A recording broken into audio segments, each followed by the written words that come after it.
So now we'll be talking about minimum viable ads. What are ads? And why did I say minimum viable?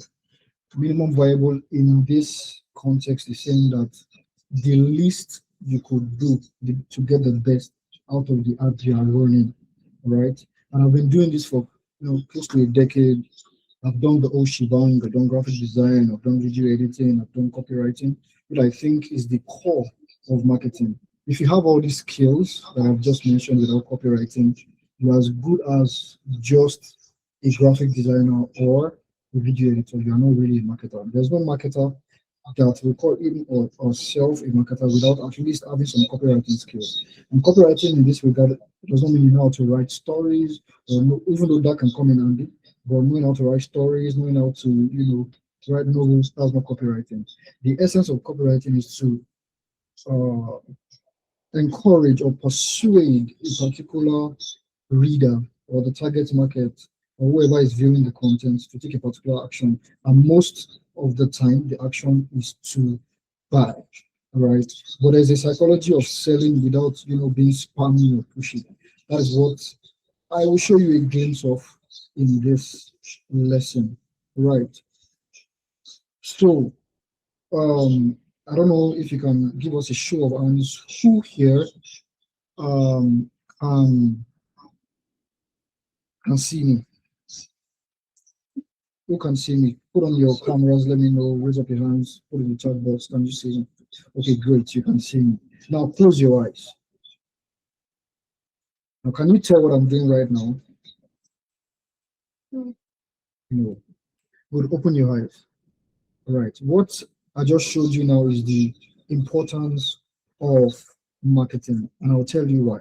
So, just like you couldn't tell what I was doing, please mute yourself. Just like you couldn't tell what I was doing when I was gesticulating, right? It's the same thing as someone who is not taking advantage of digital. What do I mean by digital? Blogs, email, cold calling, which is even traditional marketing, TV, any form of marketing. If you don't take advantage of it, you're like someone that is winking in the dark.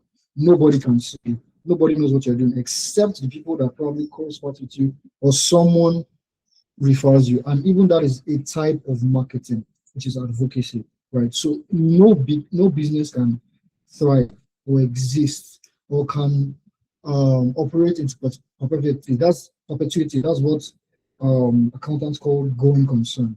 You can't have a going concern if you do not market because you cannot make revenue without somebody knowing that you exist. It's only when we know you exist, we know to buy from you, right? We know what you can do and we know that you can solve our problems, right? So let's get right into it.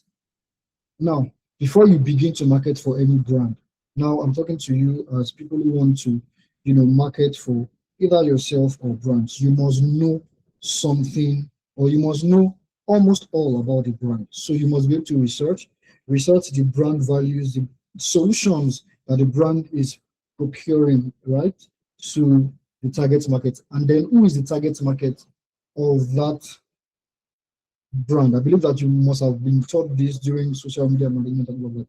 You must be able to research.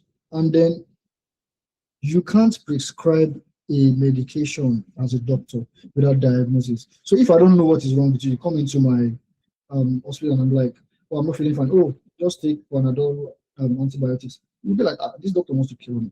There must be some diagnosis. Okay, I'm having headache, I'm having a fever. Okay, let's take a test. And then we see in your blood sample what is going on. Then you can now prescribe.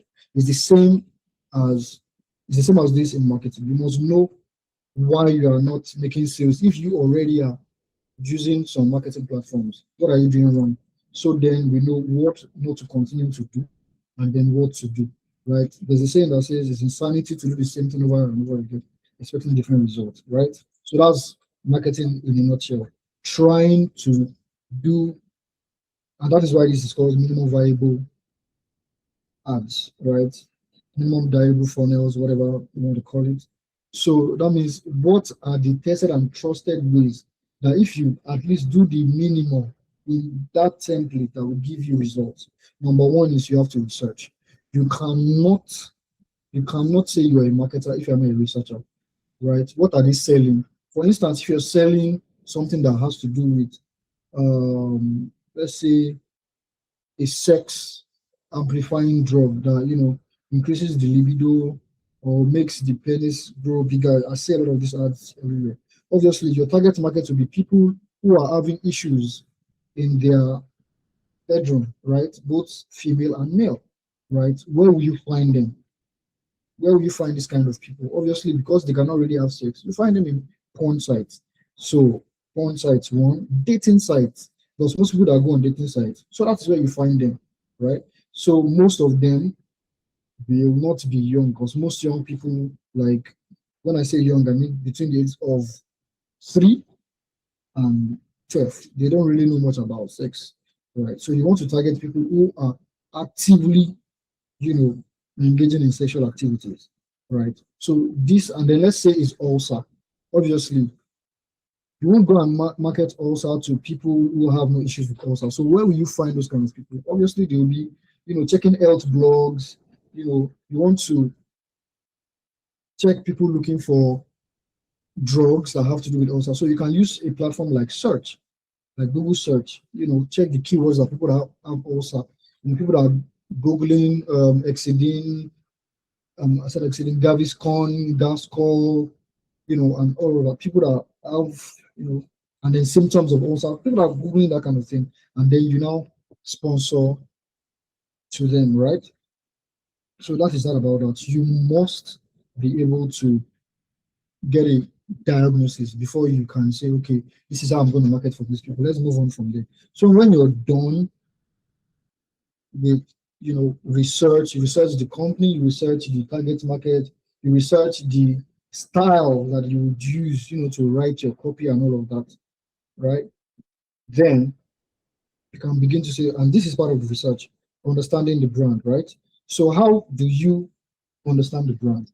Some people already have a brand brief, a company profile that you can go through, but some people do not have. You might have to create this from scratch, understanding the vision they have for the business, and also running survey. Because sometimes, and this is the reason why I prefer using primary data as opposed to secondary data. However, if it is something that you're doing that's been done already, right, you can also get secondary data. That's get the data from people who have already done that research. But if it's something like unique, right, that's solving a particular specific need that nobody has ever, then you have to go through primary data. You have to take surveys, know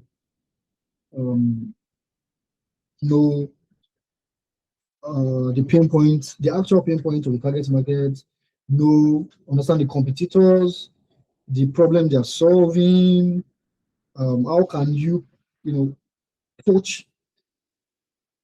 So let me put it this way: in marketing your competitors, you can even know how to market to the audience, right? For instance, if the price of your competitors are too high, you can use pricing, that is discounts and maybe some free gift to penetrate the audience. If it's quality, you can give them quality, right? There's no quality in that particular sphere in Nigeria. Let's say it's a clothing brand, and most of the people that make the clothes is too light, right? Is something that you can't use for 6 months. It's done. You can come from the angle of quality, right? So branding is not just about the colors, the logo, and all of that. How should your company be speaking, right? Should you be playful? If, for instance, if you are speaking to teenagers or children, you should speak a little bit playful. If your target market is organizations, you must be formal, right? And then a place to be would be LinkedIn, right? LinkedIn and Twitter, right? This is where you find, the serious-minded people. But if you want to do B2B and you're on TikTok, just on TikTok, you are deceiving yourself because most of the people there are Gen Zs and a little bit of millennials. You won't find the aged, there. So also, what is your unique selling point or unique selling proposition? Why should they care about your product? How are they sure that you can solve their problem? These are things, right, that you must do. Also, consistency in your visual identity. For instance, if you come now and you run ads, and on your ads you are telling us that you are into solving problems for people trying to bore hole to get water, And then you come on your page, then you will see that you are talking about comedy, or you're talking about graphic design, you're talking about teaching, stuff that has nothing to do with the ads. Obviously, people won't trust you. The consistency is not there from the ad to the profile that you have. Another part of consistency is there are some fonts that are quite playful. If you are using calligraphy fonts on something that is official, some people will not take you serious. They feel like you've not done your research, right? So why should we give this kind of person our hard-earned money if you can't even, look the part, right? You're trying to get us, and then you're looking like you're you're selling to someone who is chasing after teenagers or children, right?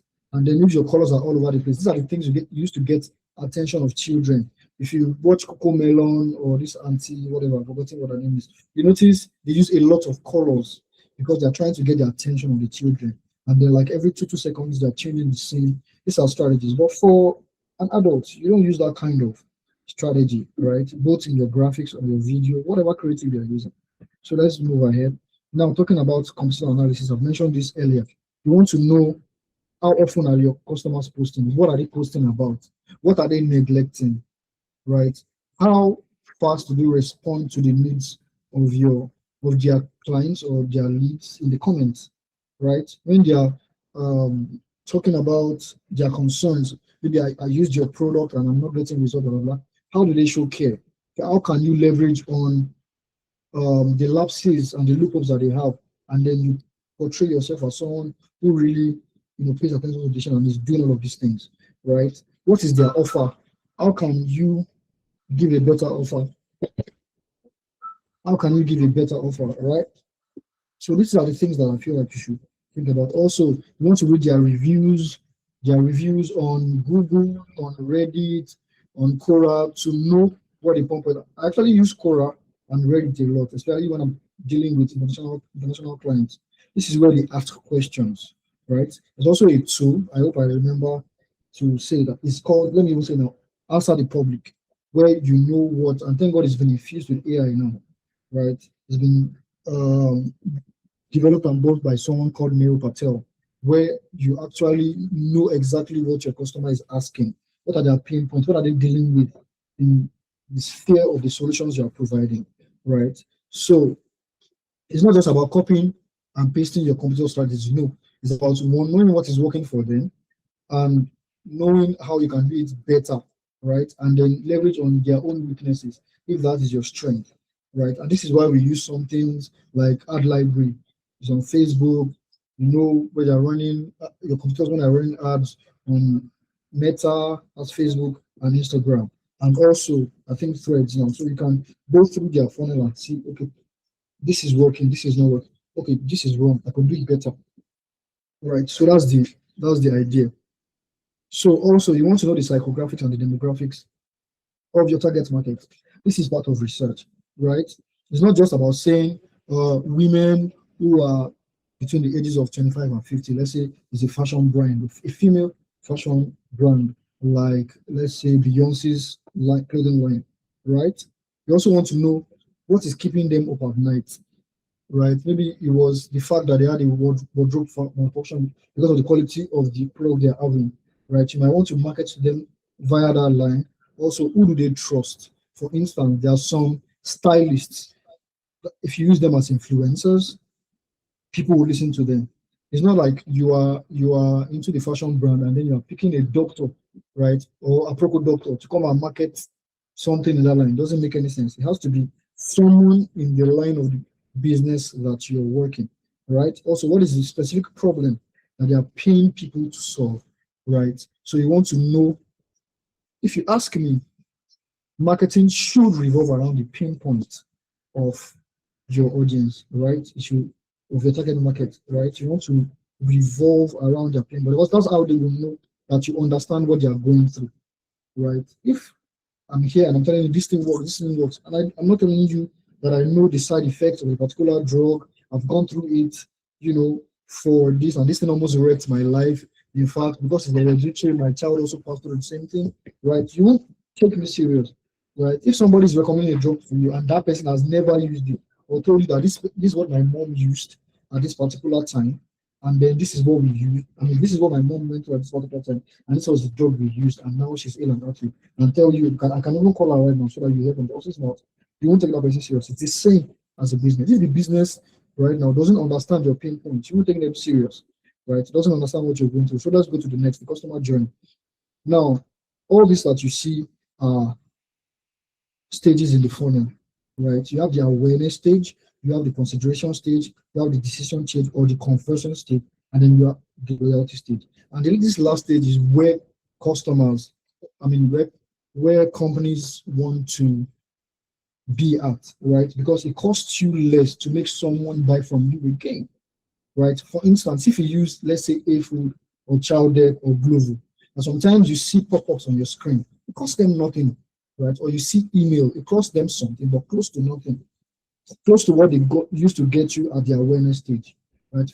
They have your email address, they have your phone number, they can reach out to you, they can even customize offers directly to you when they say, okay, these are the shops that you work at. But let me circle back to the beginning. So awareness stage is where someone knows nothing about you. I'm sure you've seen an ad about a particular product that you feel like they can solve your solution before on IG. You know nothing about them, but you just saw a sponsored ad. That is you being at the awareness stage of that particular brand's funnel, right? Now, your aim is to make them know that they have a particular problem and then position yourself, right, about you. So let's go through this journey. You have an issue, you realize you have a particular problem, you show them their ad. They try to research solutions by going to our page, maybe they see a blog post, we retarget them, they see a blog post, or the first time you click the link to their ad, you get the landing page, you just forget about it. And then because they can, if they've been smart enough to cover some of our details, maybe enter our email and all of that, but we didn't purchase, they retarget us both with ad because we've clicked, you can click, you can retarget people that have clicked or have interacted with your profile or have clicked your page. I'll show you how to do that. You can reach out to me through my email address or my WhatsApp. I'll put all of that in the description. If you want to learn more about the ads, reach out to me.